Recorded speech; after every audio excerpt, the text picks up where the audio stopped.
ఓం శ్రీ మాత్రే నమః. అందరికీ శ్రీ పరభవనం సంవత్సరంలో శుభాకాంక్షలు. వృశ్చిక రాశి. ఆదాయం 11, వ్యయం 8, రాజపూజ్యం 2, అవమానం 6. ఈ రాశి వారికి గురువు జూన్ 1వ తారీఖు వరకు అష్టమ స్థానంలో ఉంటూ సువర్ణమూర్తిగా ఉంటూ సౌభాగ్యదాయకంగా ఉన్నారు. జూన్ 2వ తారీఖు నుంచి నవమంలో ఉంటూ భాగ్యస్థానంలో ఉంటూ సామాన్య ఫలితాలు ఇస్తారు. శని పంచమంలో ఉన్నారు. రాహుకేతులు మిశ్రమ ఫలితాలను ఇస్తారు.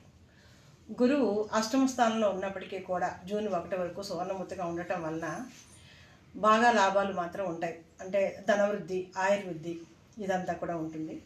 తదుపరి భాగ్యస్థానంలో అది కూడా గురువు ఉచ్చస్థానంలో ఉంటాడు కర్కాటక రాశిలో. అందువల్ల ఈ రంగం ఆ రంగం అని కాదు, అన్ని రంగాల వారికి కూడా బాగా కలిసి వస్తుంది.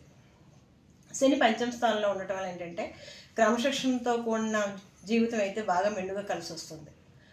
వీళ్ళకి గురువు అష్టమ స్థానంలో జూన్ 1 వరకు ఈ 3 నెలల్లో బాగా కలిసి వస్తుందని చెప్పాను.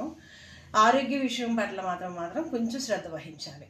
ఎస్పెషల్లీ తలనరాలు, మెడ నరాలు, ఉదర సంబంధమైన విషయాల్లో అస్తమితంగా ఉంటారు వీళ్ళు. ఈ 3 నెలలు అంటే జూన్ 1 వరకు మాత్రం కొంచెం శ్రద్ధ వహించాలి. తదుపరి గురువు బాగున్నాడు కాబట్టి అన్ని విషయాల్లో కూడా అన్ని రంగాల్లో కూడా బాగుంటుంది. అంటే ఎస్పెషల్లీ ఫైనాన్స్ రంగం వారికి, రియల్ ఎస్టేట్ రంగం వారికి, నూతన వ్యాపారం చేయాలనుకున్న వాళ్ళకి కూడా బాగుంటుంది. విద్యార్థులకు కూడా ఏకాగ్రత పెరుగుతుంది.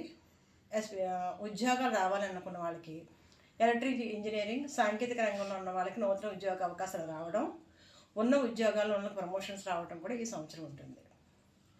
అన్ని బిజినెస్లు కూడా వీళ్ళకి రాణిస్తాయి.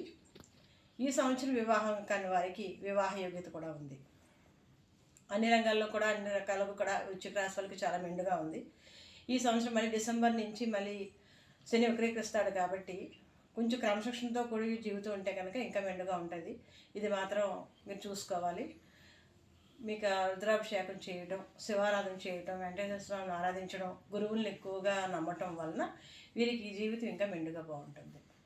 ఇది వృశ్చిక రాశి వాళ్ళకి ఈ సంవత్సరం ఎలా ఉంటుందని మాకు చెప్పాను. వ్యక్తిగతంగా తెలుసుకోవాలి ఇంకా అనుకుంటే కనుక కింద స్క్రోల్ అవుతున్న నెంబర్కి కాంటాక్ట్ చేయండి. Please subscribe my channel.